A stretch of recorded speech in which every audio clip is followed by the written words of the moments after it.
This will be part 1 of my Blood of My Blood Season 1 Episode 1 review titled Providence. As always, if you are looking to avoid spoilers from the books or the TV show, please do keep on scrolling. So this pilot episode is titled Providence, the same as Season 4 Episode 12 of Outlander. The technical definition of the word providence is a protective care of God or of nature as a spiritual power. And this episode is definitely trying to convey the message that Ellen's father was that for her. He protected her in many, many ways.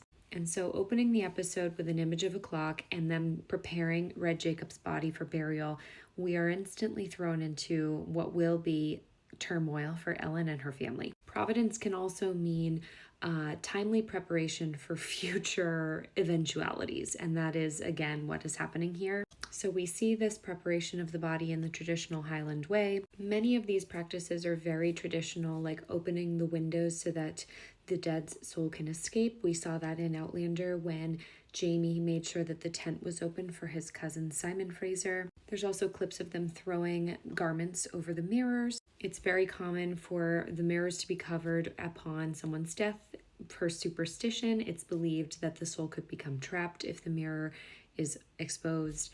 It's also seen as potentially avoiding vanity, looking at yourself when you're supposed to be mourning, and preventing the reflections of the deceased. And when we first find Ellen, she is absolutely devastated by the passing of her father, and we see in this one shot just how close she was to him and how much his death is going to affect her. We then open with the shot of Castle Yock, and I'm glad that the show is starting to stamp these locations for viewers that might not have watched Outlander yet. I have been to Dune Castle and I will be going at the end of this month, and I'm so happy to see it on my screen again. Then we get this shot of Ellen Mackenzie putting on her plaid, and I loved the parallel between her laying on the floor and wrapping this around herself, and we see Jamie do this in season 1 of Outlander as well. And this is when we start to see the first of the big parallels that I spotted.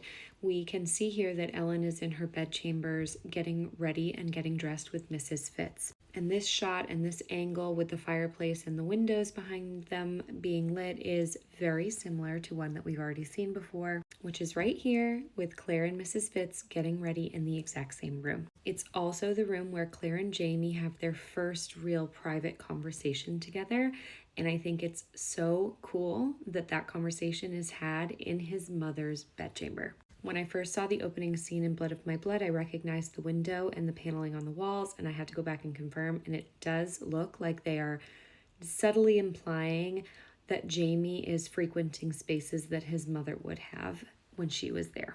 I know it's just a room and a set, but I absolutely loved this Easter egg for the main series. This is also the first scene of the show that we have dialogue, and it is between Ellen and Mrs. Fitz discussing the fact that Ellen feels like she should have been the one deciding what happens with Red Jacob in his death and with his burial. And that is very much to establish the fact that Ellen and Red Jacob were very, very close. She was his favorite. That was very obvious to everyone around them. And as a viewer, that's the easiest introduction to their relationship dynamic. We've seen her mourning over him, we've seen her preparing for his death, and now we are hearing her thoughts about it. It's also our first opportunity to get a glimpse into how Ellen views her world around her, and it's in direct contrast with Mrs. Fitz.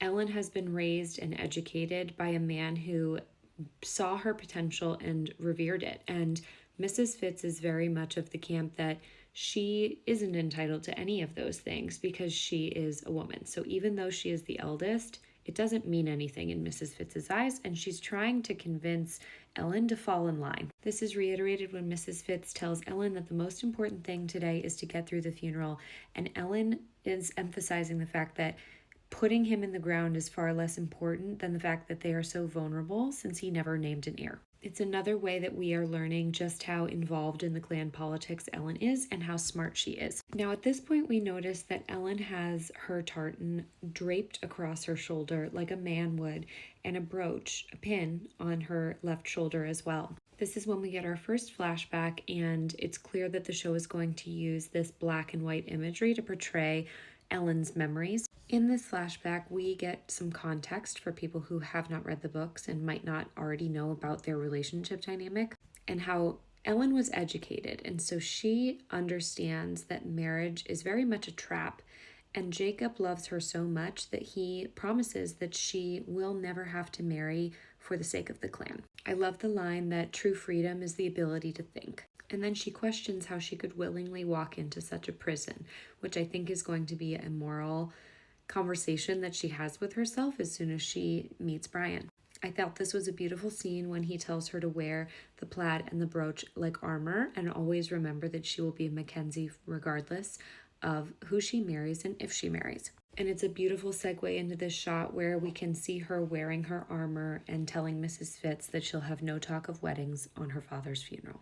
I found the dialogue here really effective in conveying that Ellen really is the brains behind the operation within Clan Mackenzie, and she's kind of got her hands tied now that her father is gone.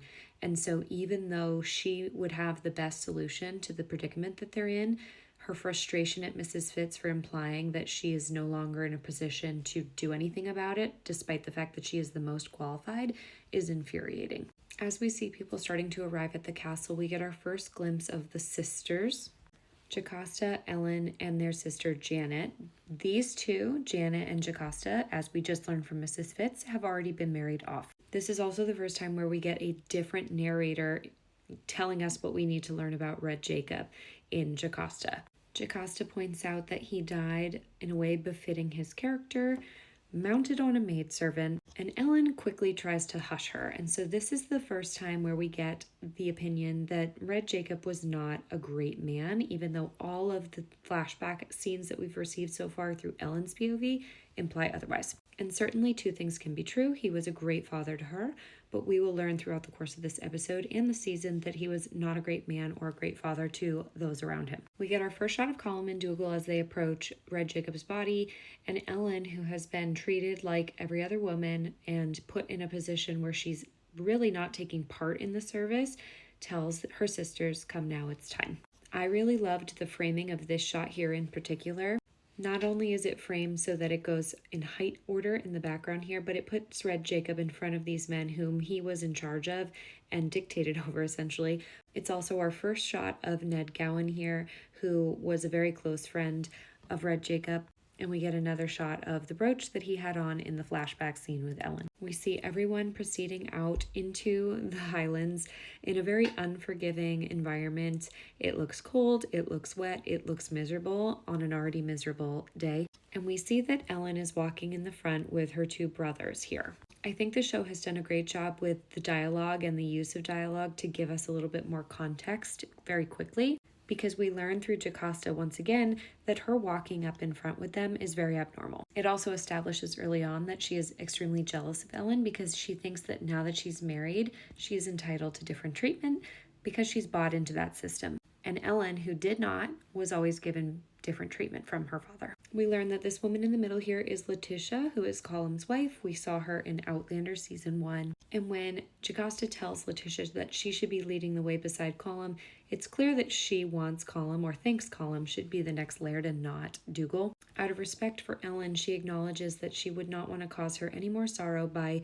taking precedent over her in the procession. And Janet defends her as well. So it's clear that Jocasta, who is the youngest, has a bone to pick with Ellen and is very jealous of her. I think both Janet and Letitia recognize that being heard by a man and listened to by a man and respected by a man like Ellen was by her father is something that they have never felt or had before. And they recognize that this death will affect her differently, inherently, no matter what. Because she lost her father, but she's losing the power that he wielded for her. We get this beautiful scene of them singing together as they lower his body into his grave. We also get this beautiful shot here of a traditional cairn. And as Ellen stands there, she remembers this moment between the two of them in front of this fire as they played chess together, where she was thinking of her next move. In this flashback, we learn that Ellen's name was to be James if she was a boy. And so when she asks why Ellen then, Red Jacob tells her it's because of what it means. It means torch in Greek. And despite her red hair, he knew that she would always be the light of his life, guiding him. He tells Ellen that she shines, not burns, the brightest of us all. And I think that's so beautifully representative of how Ellen was that for so many characters in the overarching story of Outlander. She lit the way for Brian, Myrta, all of her children, including Jamie. And I suspect in the show a big part of Claire's parents as well. Come back for part 2.